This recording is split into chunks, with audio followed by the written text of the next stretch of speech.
Dear Lord, we thank you that you are in control. We thank you, Lord, that you take away our fears. And now we ask you to be our teacher, our preacher. Lead us unto greater knowledge of you.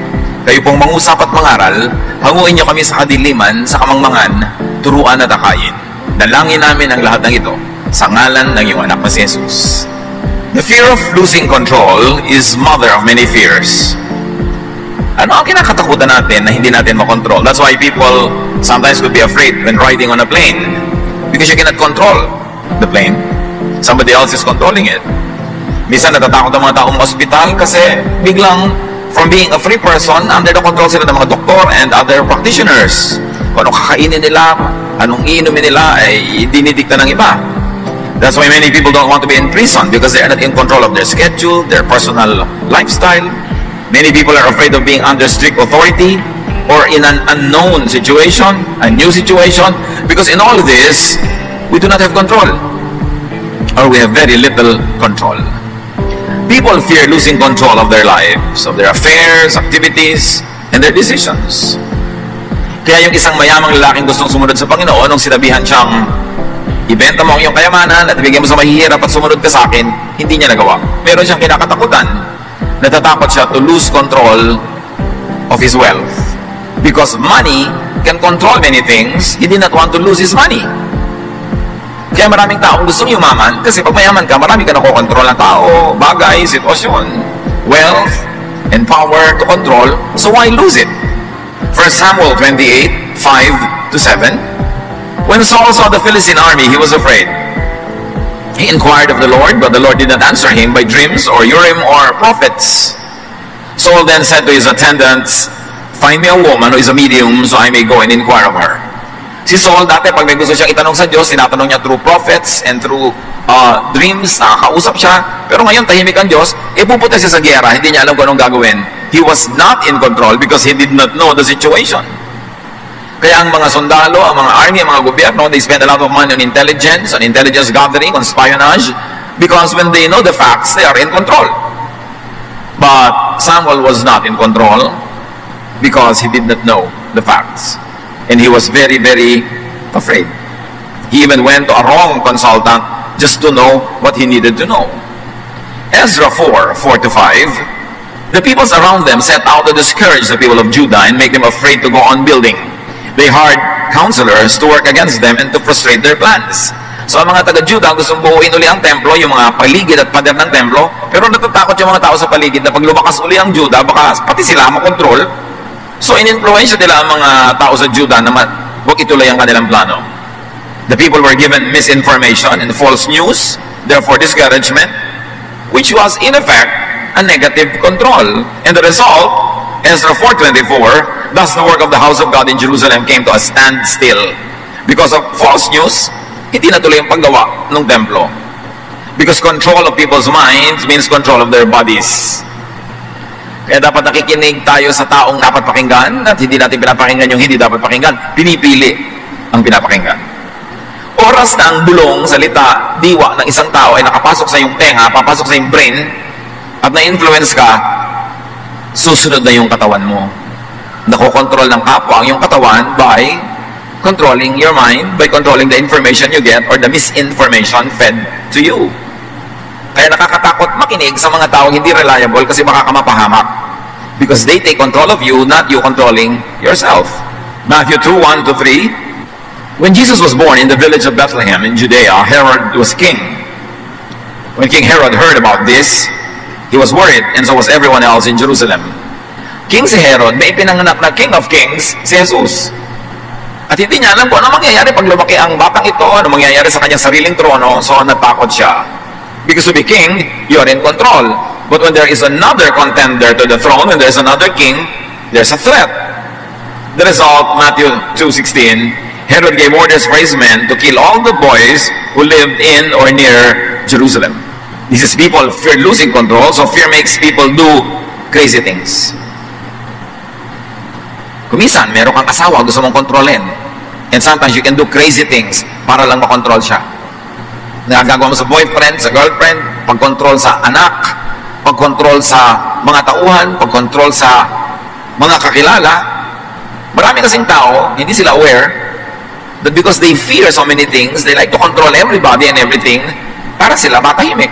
Because they think that only when they put people under control can they be safe or can they be happy. But when we fear losing control, or when we like to control too much, we can do many foolish things. That's why it is important for us to understand the dynamics of fear of losing control. Because sometimes the very effort at controlling gives a lot of backlash. Na ang balik nito, ang buwelta sa buhay mo, mas nakakatakot pa kaysa sa original mong kinakatakutan. People fear what and who they cannot control. Bakit natatakot ka sa isang asong ulol? Kasi hindi mo makokontrol, baka kakagatin. Pero bakit kinukutsi-kutsi mo pa yung asong cute na may ribbon na ngingiti-ngiti sa'yo? Kasi alam mo, under control, hindi threatening. Bakit natatakot ka pag may tao kang kasuak sa lubong na lasing at may hawak na barel? Kasi hindi mo siya under control. Under control siya ng alcohol. Kaya napakahalaga that God should be in control. Kasi pag kung sino-sino lang ang in control, nagkakagulo-gulo ang mundo. People are afraid of nature, of darkness. Maraming tao takot sa dilim kasi hindi mo alam kung ano yung nandun. May ahas ba? May tao ba? Mayroon bang danger? People are afraid even of nature. Natatakot ka sa lindol kasi hindi mo makontrol kung hanggang kailan ang uga, hanggang ano ang pwede niyang ugain. And people feel afraid. They are very afraid of the strong, especially if the strong is wicked. Natatakot tayo sa tubig. Maraming mga takot sa tubig kasi hindi mo nakokontrol yung tubig at pwede kang lumubog. Matthew 14:29-30, Peter got down out of the boat, walked on the water, and came toward Jesus. But when he saw the wind, he was afraid and beginning to sink, cried out, "Lord, save me." Una, natatakot sila kay Jesus, hindi nila kilala. Sabi nila, "It's a ghost." Pero sabi ni Jesus, "It is I, do not fear." So nawala yung fear nila kasi kilala na nila, alam na nila. Dahil takot tayo sa unknown. Pagkatapos, naglalakad ang Panginoon sa tubig, gusto ni Pedro maglakad din sa tubig, pinaglakad naman siya. Pero nung nalibang siya at napatingin sa mga hangin, again, the wind is mysterious, especially to ancient people, natakot siya uli, and because of that, he lost the capacity to float, lumubog siya. But the important lesson is, antidote to fear of what you cannot control is God, or Jesus. Kaya yung mga nananalig sa Diyos, malalaki ang nananalig kay Jesus, mas payapa. Kasi hindi nila kayang kontrolin, ipinagtitiwala nila sa Diyos. Mga bagay na hindi nila naiintindihan, ipinagtitiwala pa rin nila sa Diyos. Kaya, point to point, mas tahimik ang buhay ng nananalig sa Diyos. Kasi hindi siya nagdiyos-diyosan, hindi niya sinisikap na kontrolin at alamin ang lahat, ipinagtitiwala niya sa Diyos ang mga hindi niya kayang gawin at hindi niya kayang alamin. Ano ang relasyon ni Jesus and fear and control? Jesus is Son of God. All the powers of heaven were given to Him. That at the name of Jesus, in the name of Jesus, every knee will bow in heaven, on earth, and under the earth. But Jesus does not control people. Kaya si Jesus, hindi siya threatening eh. Hindi siya nakakatakot lapitan kasi hindi kanya kakagatin. Hindi siya nakakatakot sundan kasi hindi kanya aangkinin. Hindi siya nakakatakot pakinggan kasi hindi kanya kokontrolin. Pharisees do control people. Yung babae na natagpuan ng Panginoon sa tabi ng balon, sabi ni Lord, alam mo, meron akong pwede ibigay sa iyo na living water. Minsan lang kita bigyan, hindi ka na mauuhaw ulit. John 4:13-14, everyone who drinks this water will get thirsty again, meaning the water in the well. But no one who drinks the water I give will never be thirsty again. The water I give will become in that person a flowing fountain that gives eternal life. Ganun kabait si Jesus. Bibigyan niya yung babae ng living water na sasabihin niya, hindi mo na kailangang umigib uli. In fact, hindi mo na kailangang humingi ulit sa akin kasi babalong sa iyong kalooban ng tubig na ito. It will be like a spring inside of you. It will flow naturally to the point that this woman did not even have to go to Jesus again and again and again. Yun ang tunay na pag-ibig. Yung merong tao na nangangailangan, imbes bigyan mo linggo-linggo, buwan-buwan, para sumunod sa iyo, bibigyan mo na ng bangka, bibigyan mo ng net, tuturuan mo mga isda, at kahit hindi na siya pumalik-uli sa'yo, mabubuhay na siya. Very liberating kind of love. Pero kung gusto mong paasahin lang sa'yo, sweldohan mo na lang linggo-linggo, buwan-buwan, hindi yan lalayo. Pero pag binigyan mo ng kabuhayan, na pwede na siyang mabuhay ng wala ka, yun ang tunay na nakakapagpalayang pagmamahal at pagtulong. At ganoon ang style ni Jesus. Jesus provides self-sustaining satisfaction and power. There was no need to always come to Him. He liberates people that comes to Him. Hindi niya ine-enslave, hindi niya itinatali sa Kanya, hindi niya kinakawawa. Matthew 14, 25 to 27, shortly before dawn, Jesus went out to them walking on the lake. When the disciples saw Him walking on the lake, they were terrified. "It's a ghost," they said, and cried out in fear. But Jesus immediately said to them, "Take courage, it is I, don't be afraid." Nasa kalagitnaan ng dagat sa madilim na hating gabi, nakasakay sa bangka na may malalakas na hangin, nakakatakot ang setting, tapos lumapit pa si Jesus naglalakad on water. Napagkamalan nilang multo. "It's a ghost," sabi nila. Pero nung nagpakilala si Jesus, "It is I, don't be afraid," natahimik ang loob nila. What is the issue here? Knowledge of who it was, and generally knowledge of what it is, what it could be, means control. You can control what you know. You can control your reaction to what you know. And control means fearlessness, which means power. Kaya sinasabi nila, knowledge is power. Ang walang alam, ang madilim ang isip, ang mangmang, maraming takot. Kaya kahit na nag-aaral ka ng Bible, pero ang dami mong hindi alam ng mga blind corners, marami kang interpretation na hindi alam, maraming verses na hindi mo naiintindihan, kung minsan ang nagiging bunga pa sa'yo, puro takot takot na takot ka. Mag-end of the world, takot na takot ka sa bawat lindol, takot na takot ka sa bawat kahit ano na lang, ang naging bunga sa'yo ng half knowledge is fear. Because the other half of a one-half knowledge is ignorance. And a one-half wisdom is a one-whole nonsense. Kaya marami, pag hindi nag-aaral ng mabuti, lalo lang nagkakaroon ng fear. Lalo lang na naliligaw. Kaya dapat talaga mag-aaral na mag-aaral. Now, knowing ideas, knowing people, knowing Jesus, knowing about Jesus, knowing about the power and love of Jesus, sets people free and empowers. Ang tunay na pagkakakilala kay Jesus, nakakapagpalaya, hindi nakakapagpatali. Pagka si Jesus ay parang nakilala mo sa Biblia, sa mga kwento, sa mga aral, sa mga preaching and teaching, tapos ang nagiging bunga, natatali ka, nagagapos, lumilit ang mundo mo, kumikitid ang iyong isip, lumilit ang mga options mo sa buhay, nababawasan ang iyong kasiyahan, ang iyong fulfillment, maling pagkakilala yun. Dahil ang tunay na pagkakilala kay Jesus, ang tunay na mabuting pagbabasa ng Biblia, pag-aaral ng mga bagay na spiritual, ang nagiging bunga, nawawala ang iyong mga fear, at nagkakaroon ka ng kapayapaan, kasiyahan, katahimikan.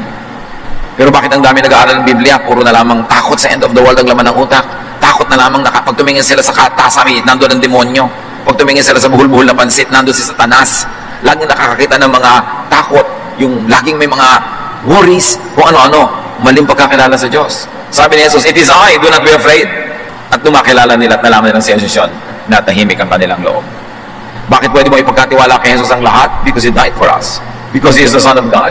Because He is the greatest of all power, the King of all kings. And when Jesus says, "My peace I leave with you, my peace I give to you," it means you can have peace by one, using your God-given ability to know what you can know so that you will have power to control a situation that is beneficial to you. But knowing Jesus also means trusting Him for everything else that you cannot know at the moment.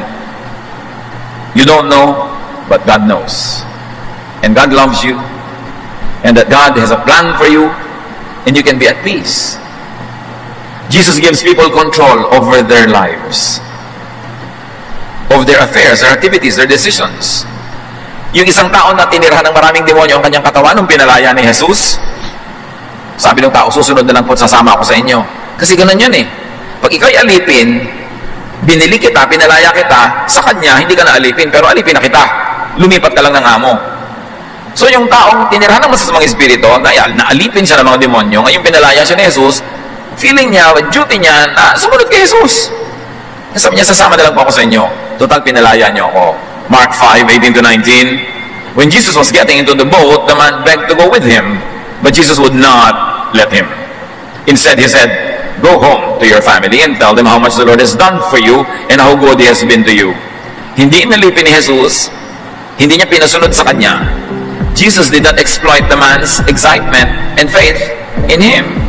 Because Jesus set people free from control of demons, from control of the Jewish law, from control of the teachers of the law, from control of the Pharisees.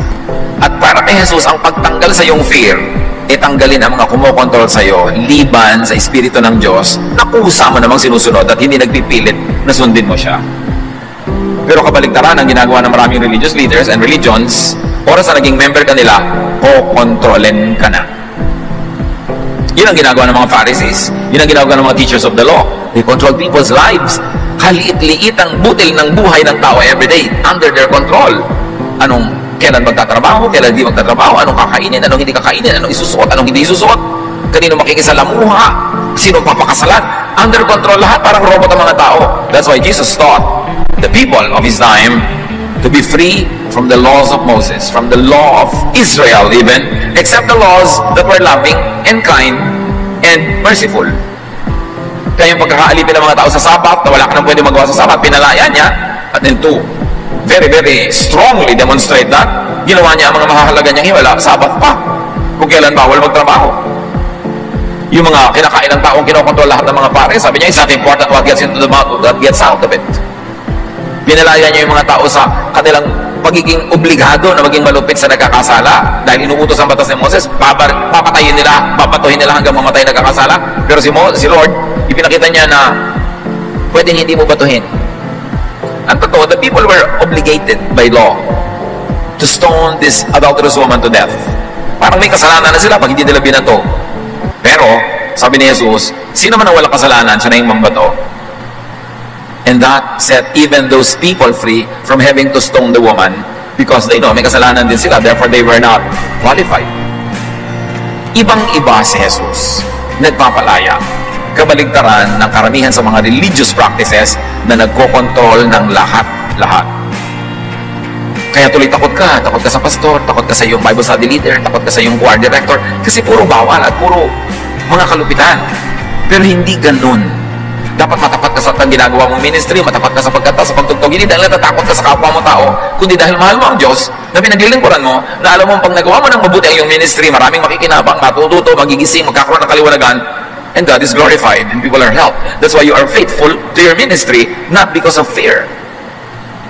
Matapat ka sa iyong asawa, hindi dahil ang takot ka mabisto, dahil mahal mo ang Diyos, at dahil inutos ng Diyos na mahalin mo yung kapwa, minamahal mo ang iyong asawa, ang kanyang dangal, ang kanyang reputasyon, ang kanyang emotion, ang kanyang feelings, kaya nananatili kang matapat, hindi sa takot, but because of love. Hindi ka gumagawa ng mabuti because you're under control or compulsion, but because it is your free will now to do what is good. Sabi, use your freedom to serve one another. Hindi ko mo free ka na, baliwala na sa iyo tao, baliwala na sa iyo yung duty mo. No, all the more that you become faithful, all the more that you become a better person because you are free. And now it is your choice to do good. You are not compelled by the law to do good.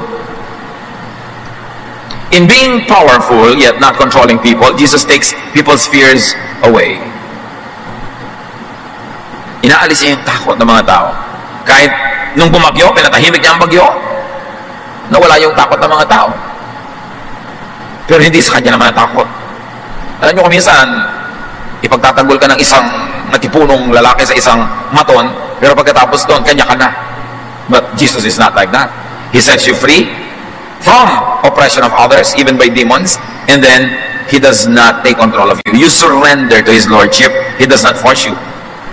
And His Lordship is sweet and nice and good and user-friendly.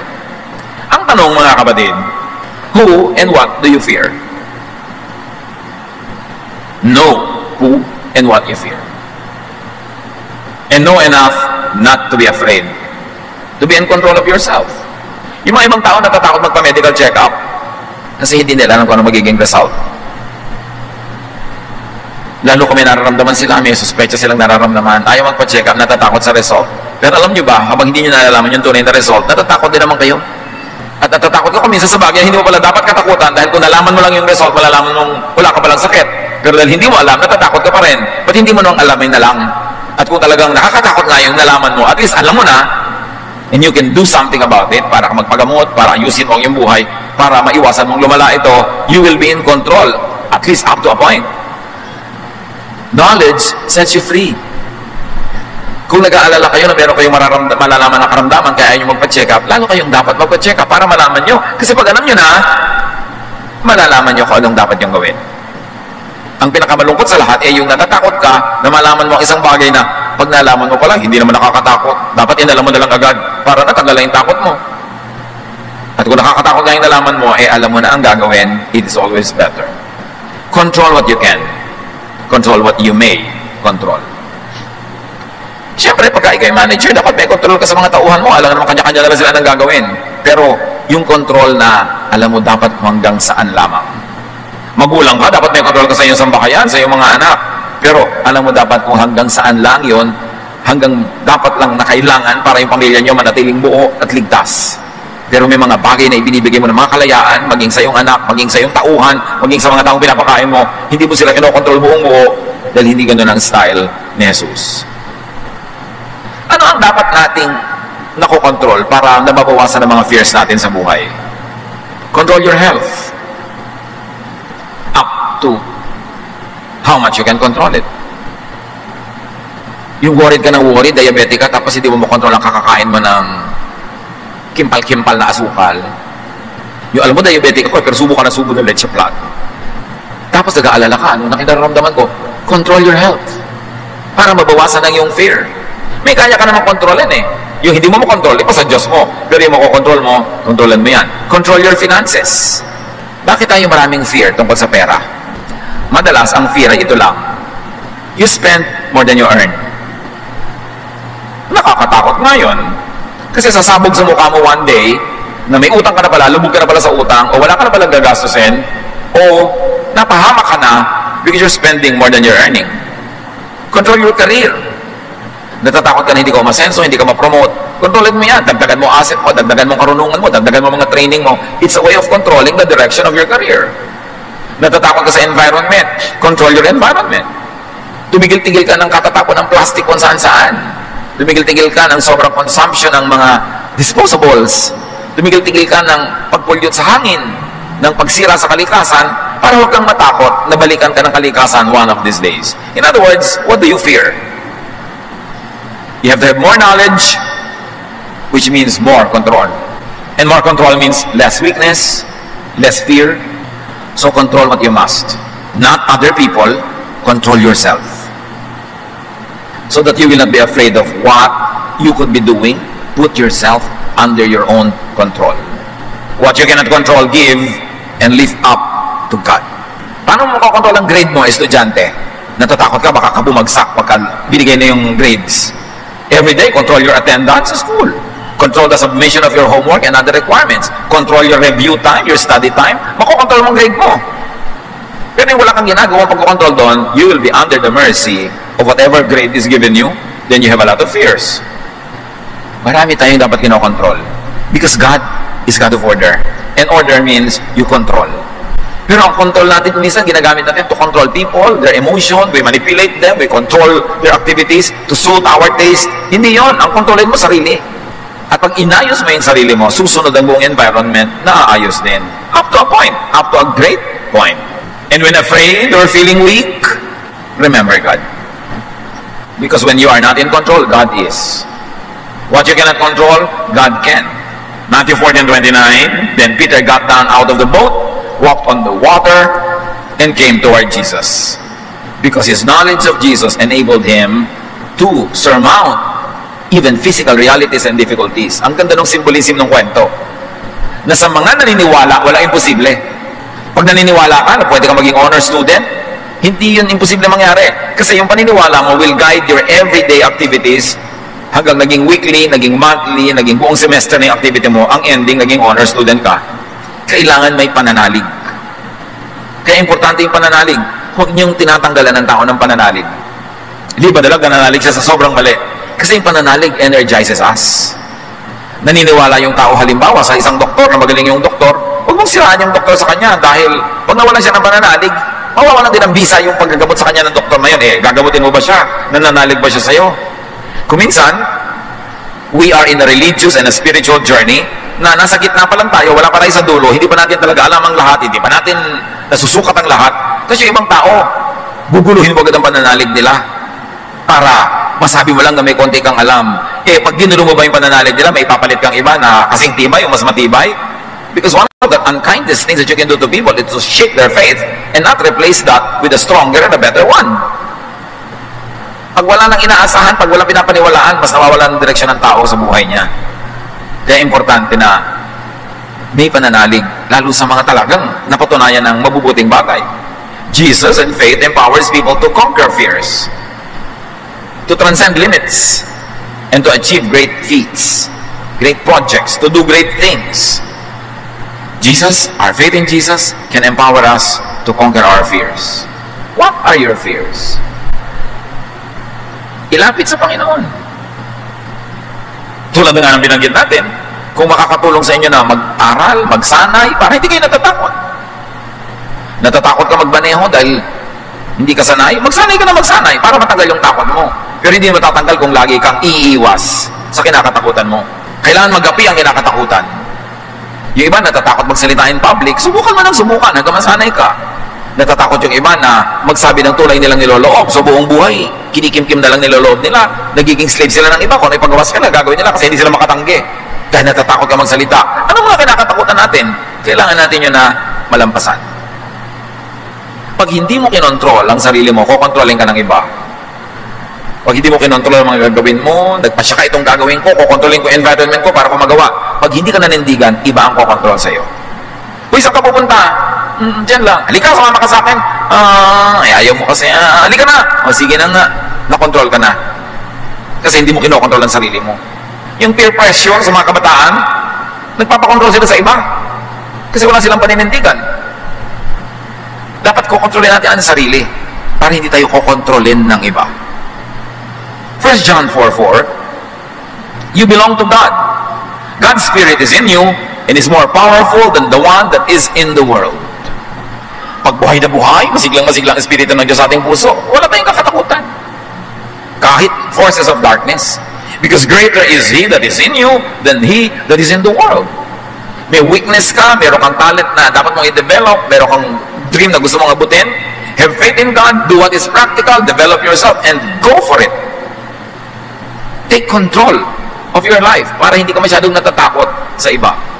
2 Timothy 1:7, for the Spirit God gave us does not make us timid, but gives us power, love, and self-discipline. Ang Espiritu ng Diyos kumikilos para hindi tayo gawing mahiyain o kimi o dungo. Pagka dudungo-dungo ka, kikimi-kimi ka, babatok-batokan ka ng lahat. Aakay-akayin ka, itutulak-tulak ka. Sabi, hindi kanya ng Espiritu ng Diyos. Matapang, pero hindi gumagawa ng masama. Naninindigan sa tama, hindi laging nakikisama. Kung ang pakikisama ay magiging pakikisama. Minsan, gino-glorify natin yung magaling makisama. Up to a point, it is useful, lalo nung tribal level ng ating civilization, na kailangan mo ang tulong ng kapitbahay mo para ka mabuhay. Kailangan talaga makisama ka. Pero meron tayong isa katangian na hindi natin laging naitatanghal, ito'y paninindigan. May mga panahon na hindi ka dapat makisama, dapat kang manindigan. At kung yun ay kukontrolin na ng iba ang buhay mo, kukontrol nila ang love life mo, kukontrol nila ang karir mo, kukontrol nila kung ano kakainin mo, paano ka mabubuhay, dapat ka nang manindigan nun. Kasi hindi ka dapat kinokontrol ng iba. Diyos ang lumikha sa iyo nga, hindi ka kinokontrol ng Diyos, binibigyan ka ng laya. Bakit ka magpapakontrol kung kani-kanino? Iba naman yung parental authority, lalo habang bata ka pa, dapat ka talaga sumunod. You don't know too much para magsarili ka agad. At kahit matanda ka na, mas matanda pa rin sa iyong magulang mo kahit tumanda ka na, so dapat nakikinig ka pa rin. And the premise of obedience to parents is because parents love you. Sometimes they may not be perfect, they may commit mistakes, but they will not intentionally lead you astray. Minsan nagkakamali rin sila pero hindi naman nila sasadyain na ipahamak ka. Bihirang-bihira ang magulang na ganoon, baka 0.01% lang. Kaya mahalaga, alam mo, kanino ba ako nagpapakontrol? Ba't kayo magpapakontrol sa mga kaibigan nyo, sa mga eskwela nyo? Bakit pakain ba nila kayo? Pero pag niyaya ka umabsent, punta ka naman.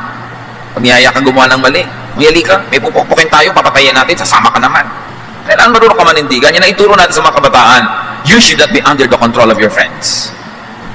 You should not be under the control of anybody except God, who does not even control you. Because you have to submit to God willingly. Importante na naiintindihan natin sa spiritualidad yun, that it is your birthright to be in control of your life led by God.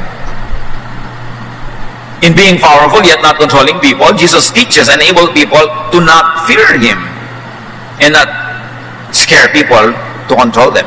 Dahil hindi tayo kinokontrol ni Jesus, hindi din dapat tayo controlling sa ibang tao.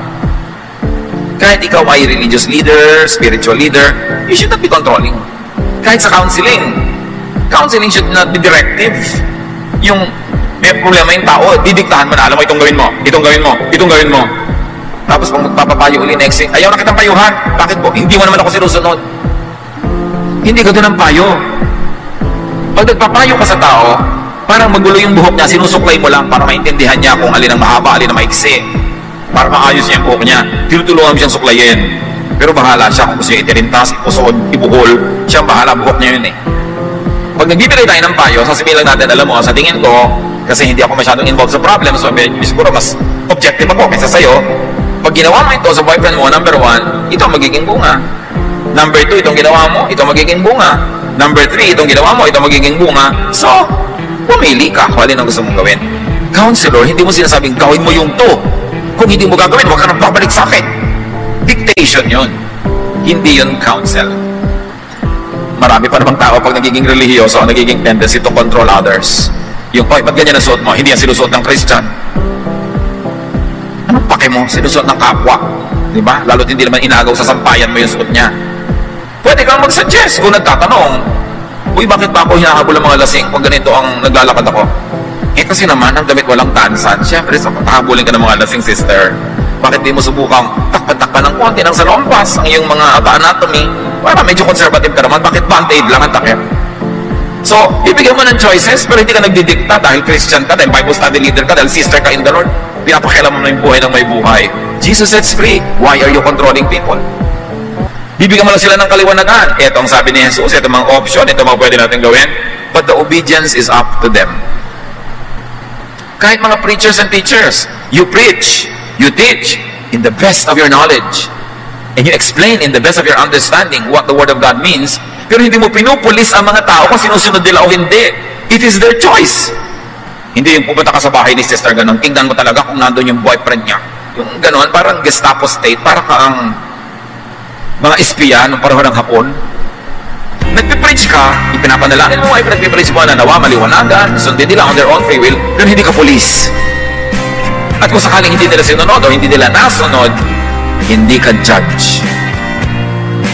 Teacher ka, counselor ka, nasa tao ang degree ng pagsunod, paano susundin, kailan susundin, free will niya yun. Kailangan lang galingan mo yung turo. Win them over with love para for everything else that they don't want to really understand or obey, because of your love, it becomes easier for them to be obedient to a way that's probably not totally known to them yet, but to be known to them more and more as they obey more and more. But you should encourage obedience, not by scaring people, but by loving them. Yung bang sumusunod ka kahit hindi ka agree kasi alam mo mahal ka eh, na hindi ka maipapahamak nito. So, bibigyan mo ng pagkakataong mapatunayan niyang tama yung kanyang ipinapayo. Nalilito ang church kung siya ay light, teacher, guide, counselor, o kung siya ay pulis o hukom. Kaya ang linaw-linaw ng turo ni Lord, do not judge others. Just love people. Give them the privilege to obey from their own free will and volition, because it is much more joyful to do something when it comes from within your heart. But teach them, guide them, pray for them, so that their heart finds it compelling and finds it reasonable to obey the Word of God. Pero hindi ka nagpupulis ng kapwa. Kaya nagkakagulo ang mga Kristiyano, nagchichismisa, nagsusumbungan, nag-away-away. Kasi nagpupulis sila, hindi naman sila inutusan ng Diyos maging pulis.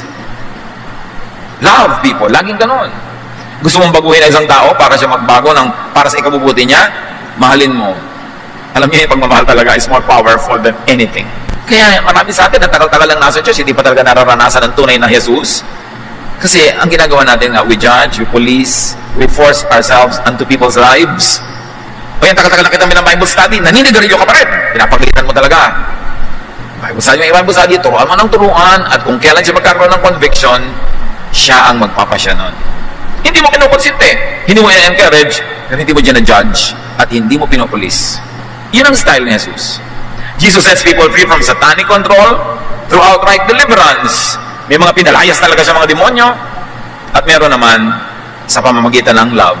Kaya naman pala problematic tong tao na to, kaya nagsasalita na ang dami-daming boses, kaya pala nagkakaroon ng split personality ito. Hindi naman pala demonyo, depressed lang. Lonely, sad, alone, afraid. 1 John 4:18, there is no fear in love, But perfect love drives out fear. Because fear has to do with punishment. The one who fears is not made perfect in love. So dapat gumagawa ka ng mabuti, hindi dahil takot ka sa parusa, kundi dahil mahal mo ang Diyos, alam mong mahal ka ng Diyos. Gumagawa ka ng mabuti sa kapatiran kasi alam mong mahal ka nila, mahal mo sila, hindi dahil takot kang madisiplina. When people do not suffer from being controlled, when people do not suffer from wanting to control others, they become free. They find rest and peace. Pag kinokontrol ka ng iba, hindi ka free. Tama. Pero pag nang-control ka rin ng iba, hindi ka rin free. Pag tinatalian mo sila, kahit saan sila pumunta, kasunod ka dahil hawak mo yung tali. Yung mga tao lagi nagsiselos, nagkokontrol ng kapwa, nagbabantay ng kapwa, hindi kayo free. Kasi, dapat kayong matulog, hindi kayo makatulog, nagmamanman kayo. Dapat kayong mapahinga, hindi kayo nagpapahinga. Dahil may kayo iniisip, gusto nila silang kontrolin. Pati ang mga mangyayari, kukontrolin nyo kung sino makakasama niya, hindi nyo makakasama. Para kayong engineer, script writer, director ng pelikula, dinidirect nyo lahat ng tao sa inyong paligid. Nakakapagod yun. Hindi kayo mapapahinga. Kaya kung meron kayong loved one, meron kayong papa na kailangan nyo pang bantayan, pawalan nyo na lang. Kasi yung dapat bantayan, pag hindi kayo nakatingin, magwawala din yun. Hayaan nyo siya. Kaya nga sabi, if you love something, set it free. If it comes back, it is yours. If it doesn't come back, it never was yours. Kaya kung meron ka diyang loved one na nandyan lang dahil nakabantay, marino ka, it's not worth it. Pawalan nyo, nakakapagod yun. Dapat hindi ka habol ng habol. Dapat, kusa siyang pumupunta sa'yo. Mapapahinga ka. Doon ka lang mapapahinga pag hindi ka nang kokontrol ng iba. Yung kailangan mo pang kunin yung SIM card niya, yung kanyang password, tapos para kang detective na nakabantay sa lahat ng mga post niya, nagla-like sa kanya, may 100 siyang friend, lahat tinitingnan nyo, minamanmanan nyo. Hindi kayo friend noon. It's not worth the relationship. It's not worth it. Na napapagod kayo, nagpupugay at kayo ng kababantay, kapipigil. No! Hindi yung style ni Jesus. You don't become free that way. John 14:27, peace I leave with you, my peace I give to you. I do not give to you as the world gives. Do not let your hearts be troubled and do not be afraid. So you see, ang peace nandun lang sa setting people free and being free yourself. Yung kailangan mong hulihin, bantayan, itali, ikulong is not worth it. Huwag na lang. Get freed from your personal demons. Marami tayong mga takot, marami tayong mga fear only because we like to control. Let go. Relax. Yung mga sobrang nagpapasikat, yung meron kang birthday, gusto mo perfect na perfect ang lahat kasi magpapa-impress ka sa lahat ng bisita, nakakapagod yun. Yung babayad ka pa ng mga sikat para umaten, para mapag-usapang may sikat na umaten sa iyong event, huwag na lang. Kung sino nilang willing pumunta para hindi ka pagod. Importante yun. What is freedom and choice to control personal life? Give people choices. Give people freedom. Nakakapagod yung binabantayan, nakakapagod din ang magbantay. Dapat, ay naka. Kung ayaw niya sa'yo, huwag mong pilitin. Pag lumuwag-luwag yung tali mo, aalis din yun. So ngayon na, kaysa bukas. Iiwan ka pa rin pala next week. E di ngayon na, para mag-start ka na makamove on. Huwag mo siyang pigilin. Matthew 6:24, you cannot be the slave of two masters. So kung nasa Diyos ka, dapat free ka from satanic control. Dapat hindi ka nagpapadeceive that you get into the business of controlling others and being controlled by others. John 8:11, Jesus told her, this is the woman caught in adultery, was accused by everybody. I am not going to accuse you either. You may go now, but don't sin anymore. You see si Lord? Kaya siya nakakapahinga, nakakatulog kahit may bagyo eh. Kasi hindi niya minamanmanan ang lahat ng tao. Sabi niya, hindi ka ba nila in-accuse? Nawala sila ng lakas ng loob, ako na hindi kita i-accuse. Then pareho tayong relax, umuwi ka na. Huwag ka na magkasala. Ayusin mo yung buhay mo. Hindi yan sinabing, bukas, tiyatsakin kita ha. Kasi mahirap yun sa kanya at mahirap dito sa tao. Judgment means control.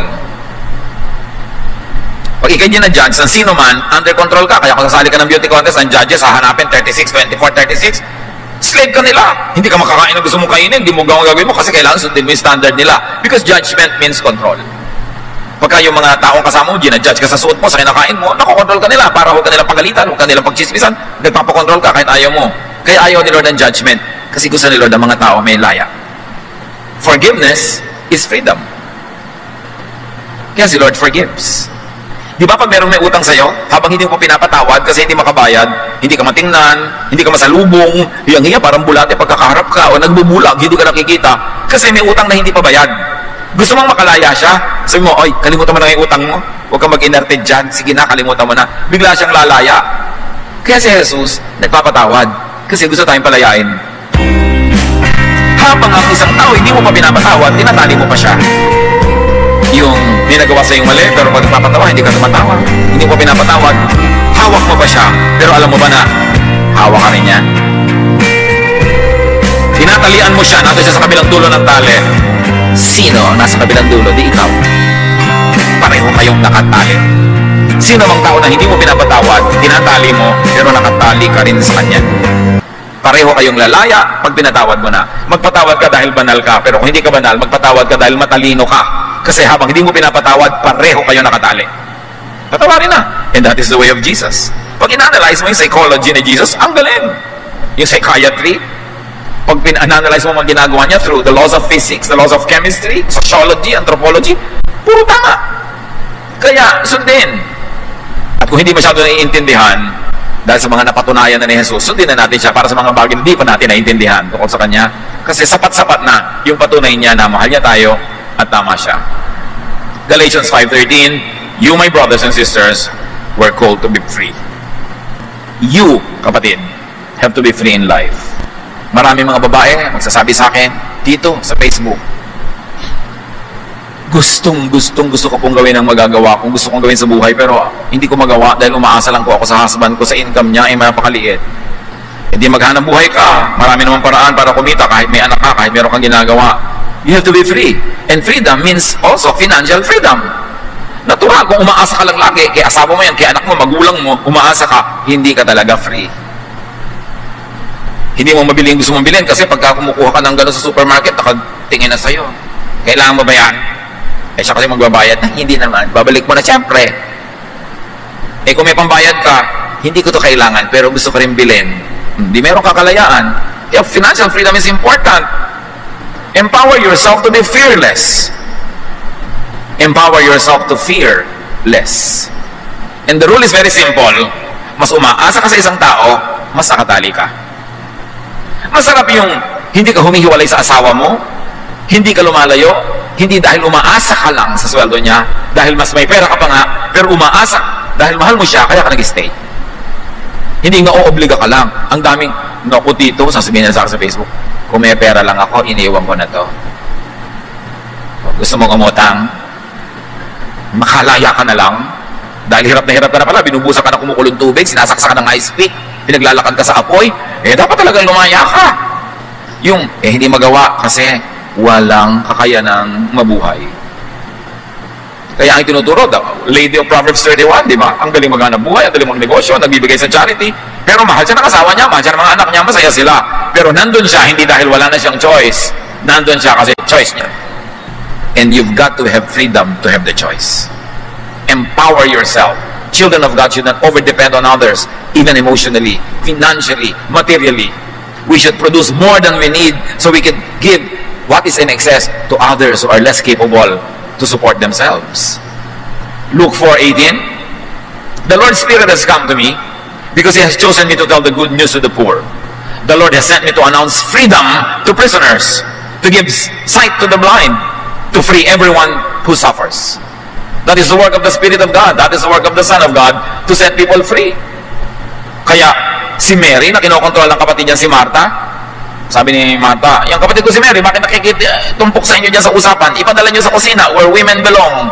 Sabi ni Jesus, well, Mary has chosen the better thing. It will not be taken away from her. Pinalaya niya mula doon sa atin na gusto niya lagi isubsob sa kawali. Gusto niya mag-aral. Yung mga babae na pinalaya ng Panginoon, sinusundan siya hanggang Jerusalem. Pinalaya niya mula sa household duties para magawa rin nila yung tawag sa kanila ng Diyos, yung calling sa kanila ng Diyos. Yung mga tinitira ng demonyo na nakatira sa kuweba, pinuntahan niya, pinalaya niya, nakauwi sa sariling bahay. Yung babaeng Samaritana na umiigib sa tanghaling tapat sa pag-iwas sa mga chismosa sa bahayan niya, kasi paghapon, nandun na lahat ng chismosa sa balon, pupunta siya tanghaling tapat para walang tao. Pero nung pinalaya ni Jesus, binigyan ni Jesus ng self-worth, ng realization, Siya pa ang pumunta sa mga kapitbahay. Sabi niya, ay alam niyo, minamit ako, ang galing ha. Ito na yata yung Messiah. Halika kayo, pakinggan niyo. Si Jesus nagpapalaya, hindi nagkukulong. Sadly, many religious teachings nagkukulong imbes magpalaya. Baliktad. To oppress people who are impaired by sensory laws, Jesus gives the power to be free, to live life to the fullest. Minsan ka lang mabuhay sa mundong ito. No matter how much you believe in eternity and how long eternity will be, minsan ka lang dito. Huwag mong sayangin. Lasapin ang dapat lasapin, kainin ang dapat kainin, gawin ang dapat gawin, alamin ang dapat alamin, and when you die, meet your Creator. But while you're still here, don't waste your time. Don't waste your life in slavery. You have to be free. Ano man ang kahulugan sa inyo ng freedom na yon, kayo ang mag-isip. Ano man ang tumatali, pumipigil sa inyo na maging kung ano talaga ang tawag sa inyo ng Diyos, kayo yung maging kayo, ano man yon, you have to be free. Hindi kayo nilikha ng Diyos para maging alipin o ari-arian ng sino man o ano man. This freedom, this is self-control, and this is the good news of the gospel. Ano ba ang number one na tumatali sa mga Israelita? The laws of Moses, the laws of Judaism, the laws of Israel. Doon pinalaya. Sabi niya, hay, kalimutan niyo lahat ng command. Isang command na lang ibibigay ko sa inyo. Ito yung kami niya sa utak niyo. Love. Yung mga command na hindi loving, oppressive, nakaka-enslave, nakakasakal, padaanin niyo sa aking turo na love. Pag hindi loving, pwede niyo na isang tabi, hindi niyo na dapat obligahin ang sarili niyo sundin kasi hindi naman loving. Hindi kayo napapabuti. Yung mga Pharisees na yan, mga teacher na yan, sabi ko, tingnan niyo sila. Hindi naman nila ginagawa ang tinuturo nila sa inyo, tapos pakinig kayo ng pakinig. Pinalaya ni Jesus sa mga tao mula sa law. Kasi nakupreso sa buhay nila noon. Sabi niya, come to me all of you who are tired and heavy laden, and I'll give you rest. Only in freedom can you find rest. Mag-i-invest ka dapat sa iyong freedom. Knowledge, strength, power, not to use against people, but to set yourself free. Romans 8:15, the spirit you receive does not make you slaves, so that you will live in fear again. Rather, the spirit you receive brought about your adoption to sonship. And son is the opposite of slave. Son means free. Son also means daughter. Psalm 27:1, the Lord is my light and my salvation. Whom shall I fear? The Lord is my stronghold of my life. Of whom shall I be afraid? There is no force or power greater than Jesus who is in your heart. And that power wants you free. Jesus wants you free. 1 John 4:4, the one who is in you is greater than the one who is in the world. The greatest power, Jesus sets you free, does not control you. So why be a slave of something or someone less than Jesus? Why be a slave of anything or any law, even the Jewish law? And very importantly, why enslave and control others? Mapapagod ka rin, mahihirapan ka rin. Freedom and rest is not in being controlled by others, and it is not in controlling others. Freedom and rest is in letting go, whatever it is. Kung meron kayo mga inferiority complex, mga feeling of inadequacy, bitterness, sadness, anger, let go. When you are free, you can be rested. It is important to be free of anything that holds you, even memories that can hold you. The past, fear of the future, it will not set you free. Free yourself with the power of the Lord Jesus. Dear God, teach us how to apply these high ideals in daily living so that we could be in control of our lives, to do what is good, what is best. Teach us, Lord, to avoid this great temptation to control others, because that also controls us, that also enslaves us. Pag bulay-bulayan natin sumandali, huwag pagmadalian. Your freedom means so much that Jesus died for it. Isipin how to be free from those that oppress us. Maybe it is self-imposed, self-made, self-manufactured, or made by others. Ask God how you can strengthen yourself so you could declare freedom, autonomy, and independence. And if you're going to be with people, you love people, and stay with people, it is because it is your free will. It is because of your love, not because you're afraid. Lord, finish this message in the hearts of your people. Lead us to apply this in daily life. Spend some moment in silent reflection.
you.